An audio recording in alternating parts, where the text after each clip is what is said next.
सपना देखा है तो उसको अधूरा छोड़ने के लिए थोड़े देखा साहब। अगर मैंने सपना देखा तो पूरा होना होगा। अपने माइंड को क्लियर गोल देना पड़ेगा, ये गोल है जिसे तुझे अचीव करना है। मुझे नहीं पता ये कैसे होगा, माइंड तू बता ये कैसे होगा। ब्रेन उसके रास्ते निकालेगा, आपको अपने आप उस डायरेक्शन में भगाएगा।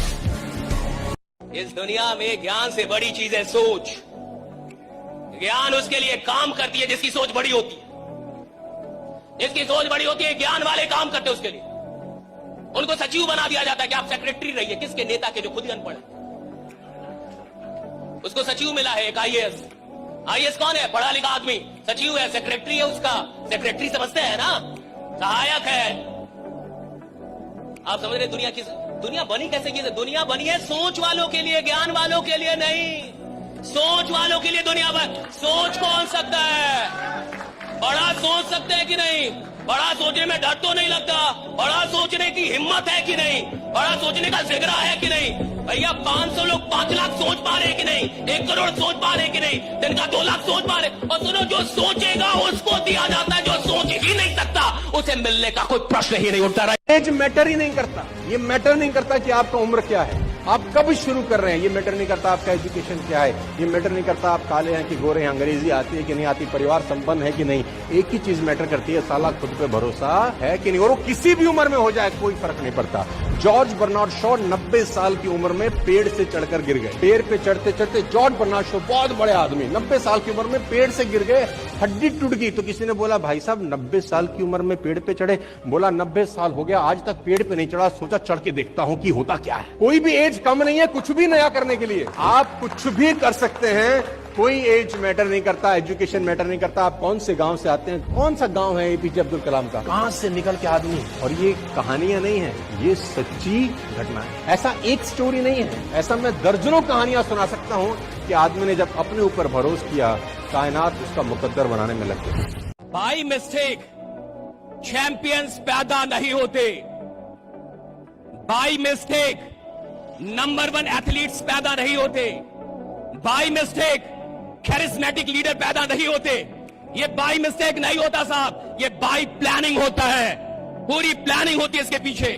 एक एक इंच नापा जाता है कि अगर नंबर 1 मुझे धावक बनना है तो मैं इस बात को कि नंबर 1 अभी कौन है दुनिया के अंदर, वो कितना दौड़ता है, कितने देर में दौड़ता है, कितनी तेजी में दौड़ता है, मैं उसे नापूंगा, मेजर करूंगा, कैलकुलेट करूंगा और प्रैक्टिस कर करके पहले प्रैक्टिस में उसे तोड़ूंगा, बाद में जमाने में उसको पीछे छोड़ूंगा। राइट, पहले प्रैक्टिस में।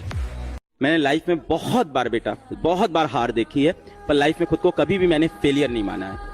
बेटा जब भी आप कोई गेम खेलोगे जीवन में, या जीत होती है या हार होती है गुड्डू गुड़िया, कोई भी गेम, तो कोई भी, तू सिक्का भी उछालेगा या तो हेड आएगा या टेल आएगा। तू क्रिकेट खेलेगा या तो तू जीतेगा या सामने वाली टीम, तो या तो तू जीतता है या तो तू हारता है। पर जब तू हारता है ना बेटा, तू सबसे ज्यादा सीखता है जिंदगी में। हारने से कोई बेटा फेलियर नहीं होता है। मजदूर क्यों नहीं बड़ा बनता? फिर वो तो सबसे ज्यादा मेहनत करता है, सोचता नहीं है बड़ा। जिस मेहनत में बड़ी सोच नहीं है वो बड़ा परिणाम पैदा कर ही नहीं सकती। अगर तुम मेहनत कर रहे हो और बड़ा सोच नहीं रहे तो भैया मजदूर हो, पहले बड़ा सोचो, बाद में मेहनत करो, परिणाम आएगा। बेटा इतना कामयाब हो जाओ कि तुमसे मिलने को लिए तरस जाए वो आदमी जिसने तुम्हारी बत्ती में आग लगाई थी। अगर रिस्पॉन्ड ही करना चाहते हो तो बिकम सचिन तेंदुलकर। स्लेजिंग का जवाब गाली से नहीं, अपने रन बना के दिया उसने पूरी जिंदगी के अंदर। इवेंट आपकी जिंदगी में कोई डिस्ट्रैक्शन नहीं कर सकते अगर आपका रिस्पॉन्स एक। आज के बाद कोई तुम्हें कुछ मर्जी बोले, टेंशन लेने का तुमको लगना चाहिए इस साले को क्या हो गया है, इसको कुछ बोलो, फर्क पड़ना चाहिए, दिखना नहीं चाहिए। वो खिलाड़ी जो अपनी हार पे आंसू बहाता है, वही खिलाड़ी जीत के आंसू का हकदार होता है। राइट, जो अपनी हार पे आंसू बहाता है। आज से 6 महीने पहले जब हार गए, जब हम वर्ल्ड कप हार गए 50-50 वाला, तो सब लोग रो रहे थे, प्लेयर्स रो रहे थे, खिलाड़ी रो रहे थे और काफी रो रहे थे सब। और देखिए हार पे कौन रोता है? जिसको ये पता था कि जीत मेरी थी। आप हार पे कब रोएंगे? हर इंसान अपनी हार पे नहीं रोएगा साहब। हर इंसान अपनी गरीबी पे नहीं रोता। हर इंसान को रोना नहीं आता। क्यों? क्योंकि रोते आप तब है जब आपसे आपकी कोई चीज छीन ली जाए, जब आपको लगे ये चीज मेरी थी, मेरी होनी चाहिए थी और आपको ना मिले, तब रोना आता है, तब आंसू आते हैं।